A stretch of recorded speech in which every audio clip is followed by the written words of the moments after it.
In a world where Big Pharma writes the script, it's time to believe. Biohack. Become. We're here to explore the truth about healing that exists outside the broken medical system, to give you the knowledge, the community, and the strategies you need to become the hero of your own health story.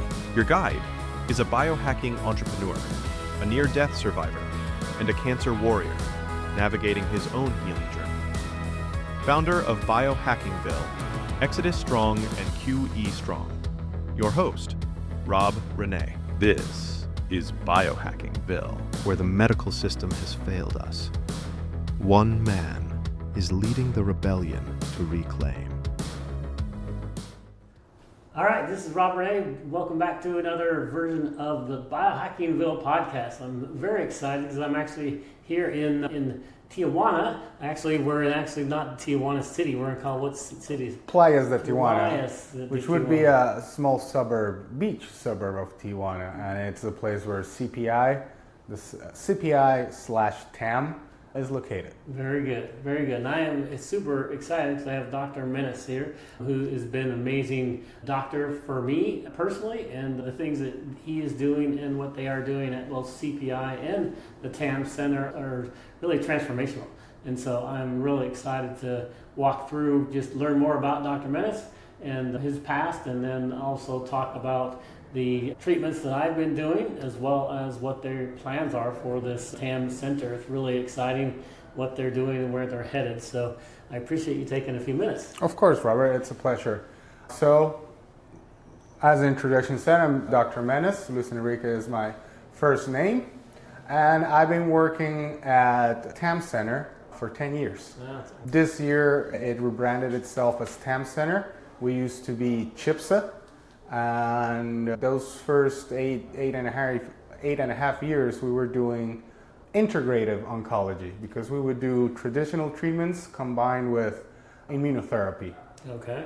As I mentioned, it's been 10 years. For a little context, CPI is the stem cell place that Joe Rogan talks about on his podcast. Yeah, very popular. It's amazing. You see the people coming in and out of this place. It's awesome. Yes, so that's the big operation. It's been running for a few years. And the TAM Center, as I mentioned, it's been rebranded. And we are just opening our new cancer program, which is heavily based on cellular therapies, which we'll go into that in a second. Very good. So one is the TAM Center has an acronym. What does the acronym actually stand for? That's a great segue. TAM Center stands for Translational and Advanced Medical Center.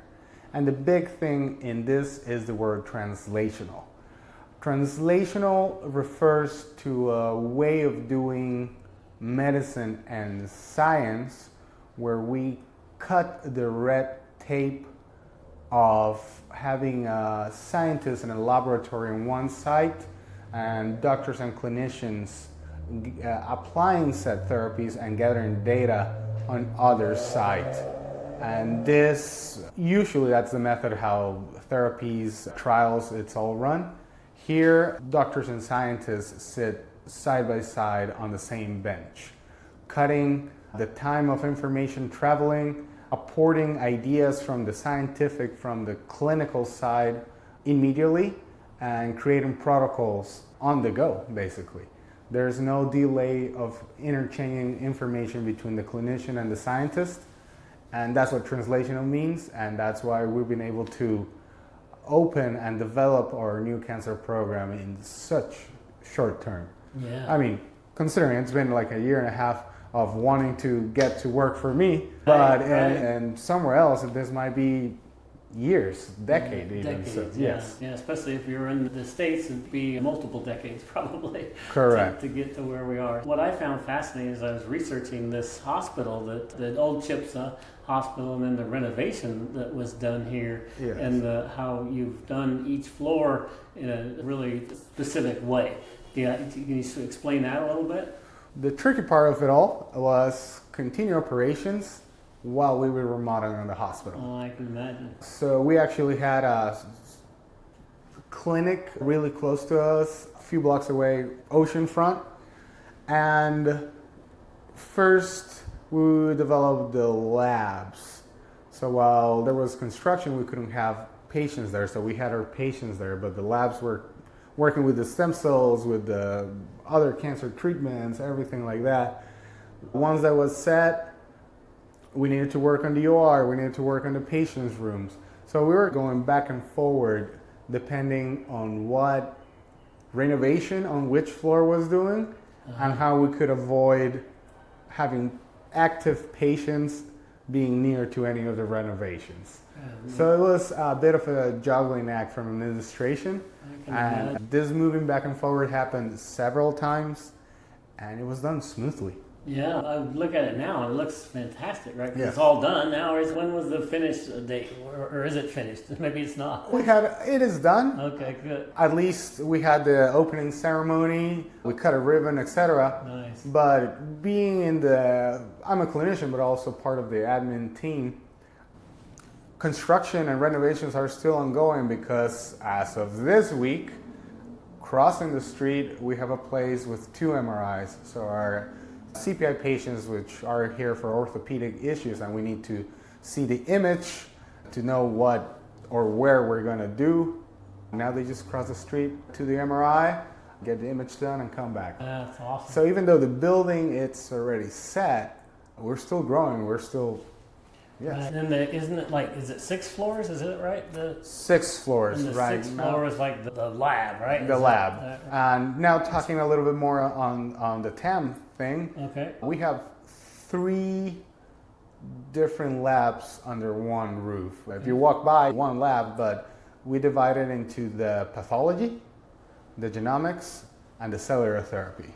Okay. And once we dive into the treatments that we're doing, I'll explain what each of the labs does. Nice, very good. And then the other floors have just various other specialties, right? You have focuses in other areas. We have 2 floors like IV rooms overlooking the ocean, with most of the patients are seated throughout their stay.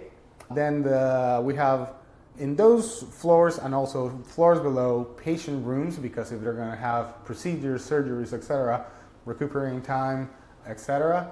We have a brand new OR with exceptional capabilities and an ICU that could fit 5 people. Wow. So we're ready for anything that might come. Hopefully we don't need to use all those resources. Right. But case being, we're ready. And then on the first floor, we have another lab, cellular production lab, and also the CT scan machine and procedure rooms where a lot of the CPI and even cryotherapy for cancer happens, because sometimes we need to do these procedures guided by CT scan. So we have those capabilities as well. Oh, very good, very good. And I love the big chamber that's the hyperbaric chamber down on the first floor. I was talking to somebody, I don't mean to interrupt, I was talking about I think it was one of the owners, Dendritic? Yes. Yeah, about the story they tried to get it up on the 2nd floor and almost fell through or something like that. It was such a big hyperbaric chamber. It was on the first floor on different corner of the hospital. Okay. And it went through the floor. It did go through the floor. It did go through the floor. It was this whole operation to lift it up, place it somewhere else, etc. It's a multi-person hyperbaric chamber. It can fit 2 people laying down or up to 4 sitting up. Yeah. And it has a TV in it. I was in it like an hour ago, and I think we had 5 people in it. It was still comfortable. It's amazing how it looks like a big submarine. It does look like a submarine. Yes. The gentleman who runs it has mentioned it's 2 atmospheres or something like that. Correct. Right now we are at atmosphere level, 1 atmosphere, especially us because we're at sea level. If you go higher, it decreases. Okay. But here we're at 1 atmosphere. And the chamber pressurizes to 2 atmospheres. So the pressure that air around us times 2. Oh, got it. This makes oxygen be delivered, because it is pressurized and filled with almost 100% pure oxygen. And what this does, it pushes oxygen into every single corner of the body without the need of the red blood cells or the circulatory system, just by pressure. So it's really good for cells everywhere, especially for people with circulating issues, diabetic food, a recent wound after a surgery, etc., because it feeds oxygen to all those places that still are trying to create new blood vessels or that the blood vessels are already compromised. Oh, awesome. Very cool. Yes. So obviously a lot of advanced capabilities here and things that they're doing, which is very exciting. And if you look at the TAM Center website, you'll see a lot of the advanced things that they do from a cancer perspective. And they're, like Dr. Menes just mentioned, they're just starting their new cancer program. Is that an accurate way to say it? That is correct. And actually, Robert here was one of our, before we opened officially at the program, and he is the first patient that has received our dendritic cell therapy, which the full name would be autologous tumor-loaded dendritic cell therapy. And should we go into details on it? Yeah, let's talk about it because it's just so fascinating. Excellent. I've been doing a lot of research on it, but I'm excited to actually sit here and talk to you. Yes. To give a little context, in the past, we used to hurt the cancer, the tumor, by any means possible, cutting, poisoning, freezing, burning, whichever would kill a good amount of that cancer tumor so that the debris of it's circulating. Then we would stimulate the immune system, kickstart it if you wish, and also work with some other environment in the body. But ultimately, what we wanted is from the damaged tumor's debris and the immune system to be a connection, so that the immune system recognizes the antigen, the protein, the peptide, the ID of the tumor as not belonging, and then starts an immune attack against it via directly with T cells and via antibodies with the B cells. And if the B cells are creating an antibody, that means that there's immune memory against that ID. Okay. That's what we used to do. We wanted this, I'm going to use this gesture a lot. Sounds good. But we wanted to do that within the patient's body. Our new cancer program, to make it as simple as possible, we're going to do this in the lab. And once the immune cells have the information, they're going to go into the body. Yeah, that's the simplest way I can explain it. Yeah, that's fascinating. So the way that I learned that's a much better way to do it. What I experienced, right, was you took a piece of, or a biopsy of my tumor. Go and explain the process. Yeah, maybe I should have you explain it. Yes. I'm sure you're much better at it. So anyway, the summary how I say it is much worse than what he says, but from a layperson's perspective, is you're taking your body cell and your tumor, and then you do the genetic workup of it, and then you train your body to attack your specific tumor, which is a dummy way of saying it. No, but that is correct. And the cancer program, there's a first visit. This is Robert's subsequent visit. And the first visit, we do consultation, lab work, imaging on the first couple of days. And then on the third day, we want to take a piece of the tumor, a little bit bigger than a biopsy. And actually the quality of the tumor sample that we get, it determines a lot what type of therapies we can do with it. But with Robert, melanoma, big lymph node, we were able to take a very good quantity and quality sample tumor without being too invasive, which the best case scenario. This is where the 3 labs come in.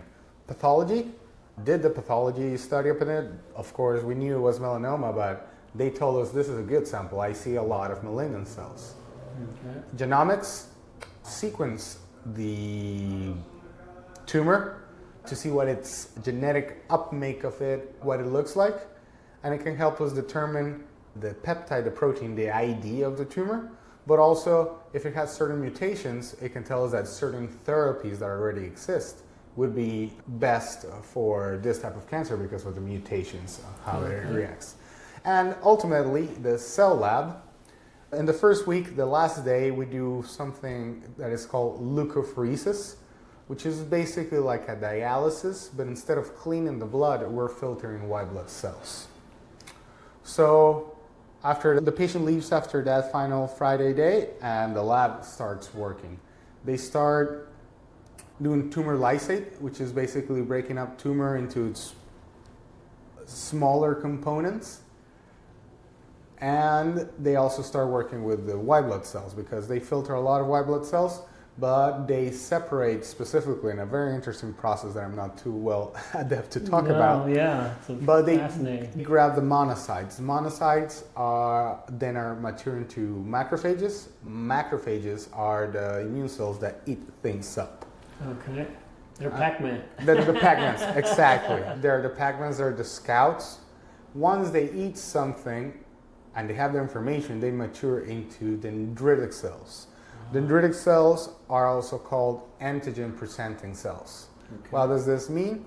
They grab something, they recognize or isolate one protein that needs to be looked at, and then they give that information to the rest of the immune system. Hey, you should look into this and attack this. And what we've done is taken Robert's dendritic cells, load them up with the information of his own tumor, and now that a few weeks after, that's about 4 to 6 weeks, the process, he is back and we're injecting the dendritic cells loaded with the information of his own tumor in a healthy lymph node. Why a healthy lymph node? Because there you have B cells, T cells, and the rest of the immune cells. They're like checkpoints or little reservoirs in the lymphatic system. So we're putting the cells that are presenting the antigen where this little reservoir is. Information gets transmitted and then it travels throughout the body. So if the body receives this information, processes it, and creates an immune response, immune memory, wherever there is this antigen, this ID expressed, the immune system is going to go after it. Awesome. Yes. So that is just fascinating that you can actually do that, right? So they literally they took the genetics and what you said down to the protein of my specific tumor, and then took so I did that leukapheresis. What's it called? Yeah, the leukapheresis, the apheresis process, and they got a bunch of my white blood cells and they hurried those back to the lab and got them, and they were in a cooler to protect them, and then they take those cells, and it's just amazing what they do with those. And all process, and as you said, they quickly took them. We do it with fresh dendritic cells and fresh tumor. Of course, there's the possibility of doing with frozen dendritic cells or frozen tumor, but the yield of cells, the quality of the antigen and everything, it's lesser. So when we have the capability of doing everything fresh, that's the best type of product that we can produce. Awesome.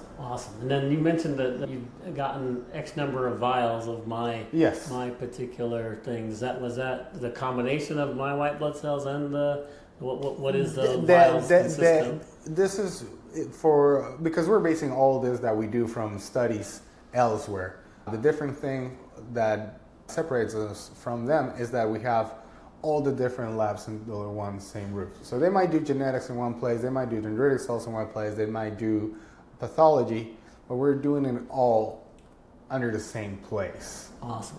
And because of the sample was so good in quantity and quality, that yielded to a lot of vials, 10 vials. Awesome. So 10 doses that we can stimulate this immune system and re-stimulate it. Awesome. So yesterday and today they did that process on me, and so they took vials and they put antigen. Is that or the vaccine is what you call it? Personalized vaccine. Nowadays, vaccine has a little bit of taboo attached to it. I hate that name. but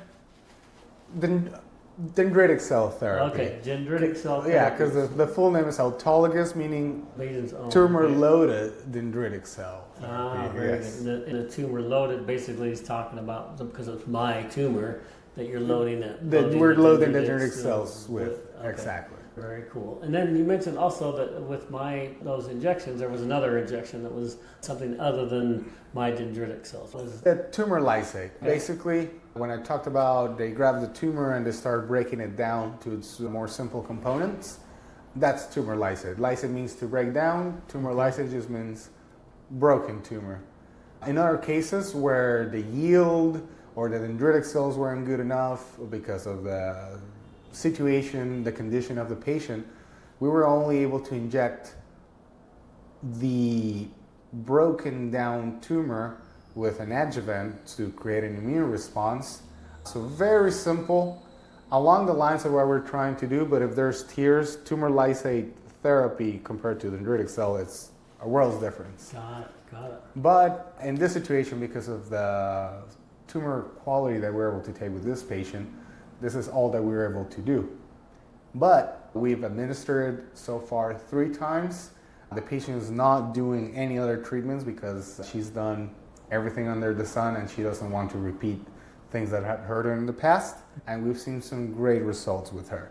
We're thrilled. We're so thrilled that we don't want to jump and say we're doing this, but there's no other variable that could be doing this. So we're excited. Yeah, that's amazing. So you mentioned I was like the first person that you'd put the actual dendritic cells in me, but you did the lower one with different patients. That is correct. And she's seen good results We've seen from that. Good results. So I'm expecting even better results with the top tier program. So I'm super excited. Small about that. caveat: we're not recommending what we're offering to be a standalone treatment. In the situation where the patient is doing it as a standalone, we wouldn't recommend it. But it's a good thing for us because we're seeing the results with just one variable. Studies say that patients tend to respond well to checkpoint inhibitors. They tend to respond well to the cellular therapies. So in this case with Robert, who has responded greatly to his checkpoint inhibitors, monoclonal antibodies, adding this to his treatment protocol seems like the best option. And we're excited and ready and expecting great results. Yeah, me too. Amen. So obviously I'm super excited about this whole organization and the people who put it together, and I'm looking forward to interviewing a number of the owners of the organization that they've agreed to have some conversations with me. So that'll be some future conversations. But Dr. Menes has been a great friend of mine to help me through this process, and then just to explain it in layman's terms so I can figure it out. I've been doing my research and trying to understand it, but to actually be here and actually go through that process is a different story. And so I can't just give them enough kudos as far as the entire organization and how they've treated me and how they treat the other patients that are here. It's absolutely phenomenal. And so a lot of people are saying, oh my gosh, you're going to Tijuana to get help from a medical perspective, and people in the States are, at least a lot of people I talk to, are just scared of Mexico. They're scared of Tijuana. They're scared of trying to do things outside the U.S. And I'm excited about this because I believe what they're doing is just state of the art, and I believe it's really going to help people in a really dramatic way. And I'm excited to be a showcase for them. So we're going to use my body and my story, and I want to just shout it to the heavens when I know I'm going to be cancer-free. And when I am cancer-free, it is going to be a big part due to the great work that these guys are doing here at the TAM Center. Explain to me, you mentioned that you're getting ready to actually start talking about this program and actually advertise it and start recruiting other patients. Is that accurate? So to explain that process to me. Actually, yes. Since we opened the program and we're licensed and everything is by the book, that's why our rebranding. We used to be in the alternative, or better said, integrative, but some things were alternative. And by alternative, we could say that they can be reproduced, or the scientific community doesn't have a consensus about it. Upon the eyes, upon the scrutinizing look of the scientific community, we want it to be by the book, or at least scientifically sound. And that's why we rebranded ourselves, and we're excited to open this program. We're excited to apply these therapies, gather data, help as many people as we can, but also publish and teach people that there's other options. This type of treatments, of course, they can be sought after in the States, in Germany, and things and places like that. But another big part that we want to do, and that has taken us a lot of effort to be able to do, is to offer it in a less expensive, better said, let's not use fancy words, trying to, so it can reach more people. Because if it's too expensive, then not very many people can do it. And right. Yeah, that's awesome that you guys are doing this, because you've mastered the stem cell program, right, with CPI, and what you guys are doing from that perspective. Very exciting, and I'll do another episode on just CPI itself, because what they're doing from a stem cell perspective is just fascinating. But I wanted to do this first conversation with Dr. Menes just to talk about I even got stem cells in both my shoulders. Did you? Nice. As an ex-football player, jiu-jitsu, and currently surfing. Yeah. I have bad shoulders since I was a teenager, and I didn't follow the protocols. I didn't prep myself up or followed indications after. There were some, we thawed more cells than we needed. Does someone want them? Jumped in, and my shoulders has been a night and day situation. Really? I had tendonitis and rotator cuff issues. So in this side was in the capsule, and this one was in the tendon. I had issues. Both shoulders, different kind of approach.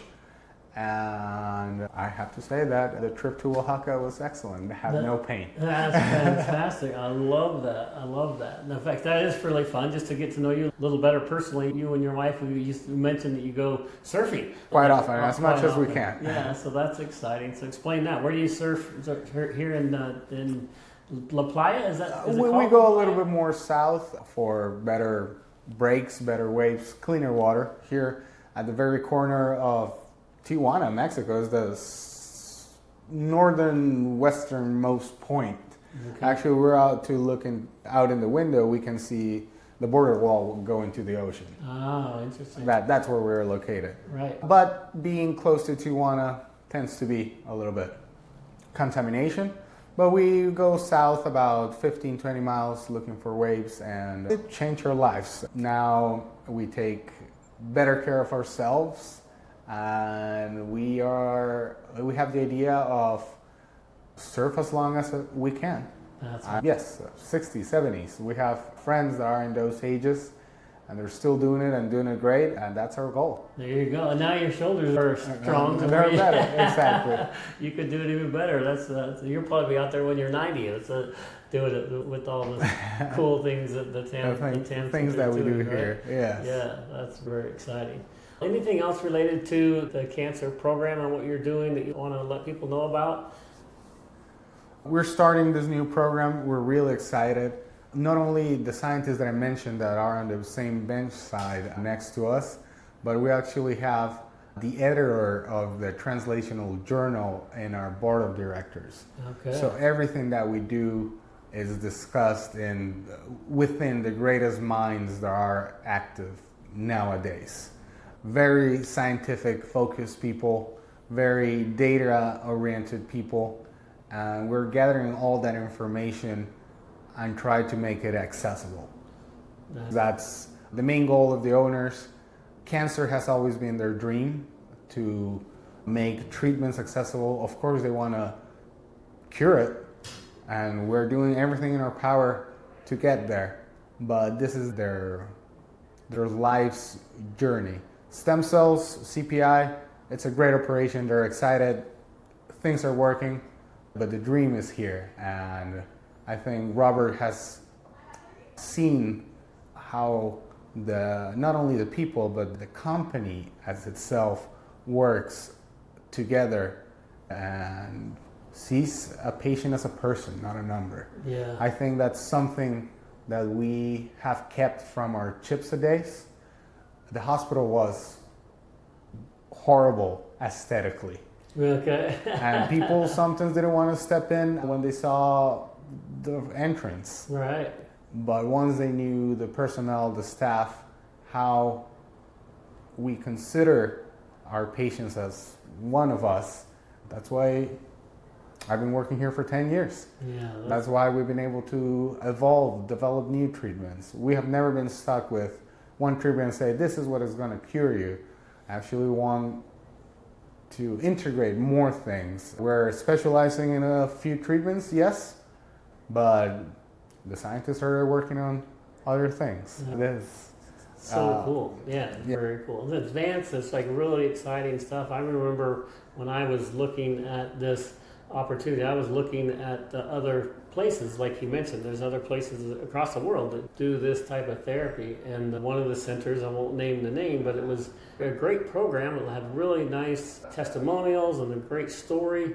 We looked into the cost, and it was $150,000 just to actually go get the treatment. And that just, for me, that was really tough. I was Yes. like, holy smokes. Yes.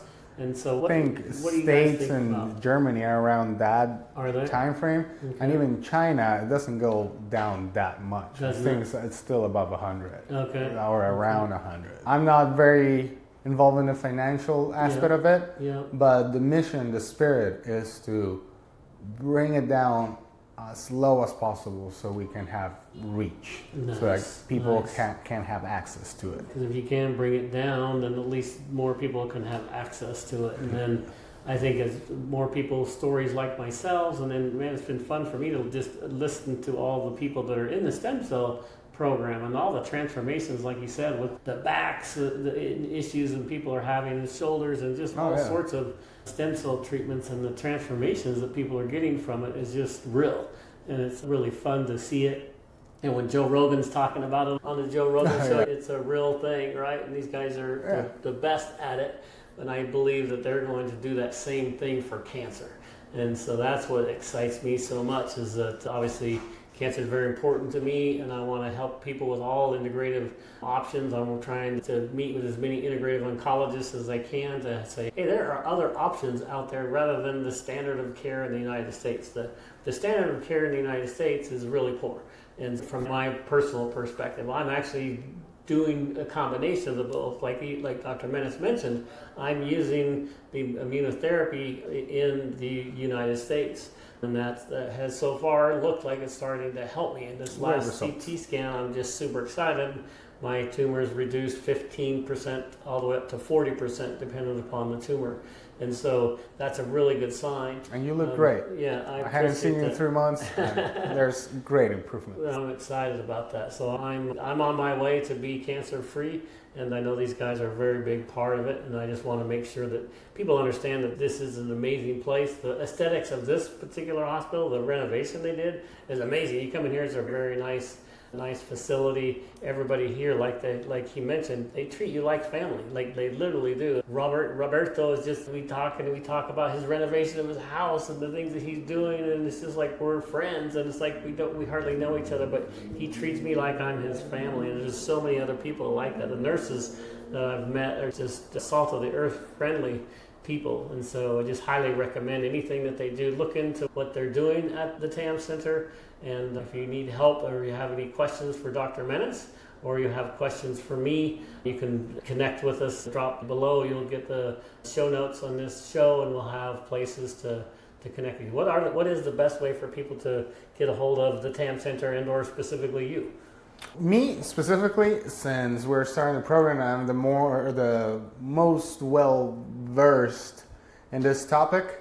I'm doing the doctor phone consultations with a possible patient to come in. Awesome. So if you reach the email or the phone number that is online, eventually we'll have a conversation. Very good. Very good. Yes. I'll make sure we have the right website and the right email address for people to connect, so they can do that first connection. Then the team will do what they need to do, and then as you go along, you'll end up having a personal conversation with Dr. Menes. That is correct. So that's exciting. So Yes. Thank you for doing that. Thank you for taking the time to spend with me here. Thank you. It's been great. And, Thank you very much. Yeah, Robert. you bet. I'm super excited about what Yes. you're doing, and may God bless you and your family. Bless you too, and we expect great things to happen. Yes, amen. With that, we're signing off from the Biohackingville podcast. Remember, if you have air in your lungs today, God has a plan for your life. Believe, biohack, become. Don't forget to subscribe so you never miss an episode. Join the community and get the show notes at biohackingville.com. Follow us on all social media platforms at Biohackingville. Until next time, believe, biohack, become.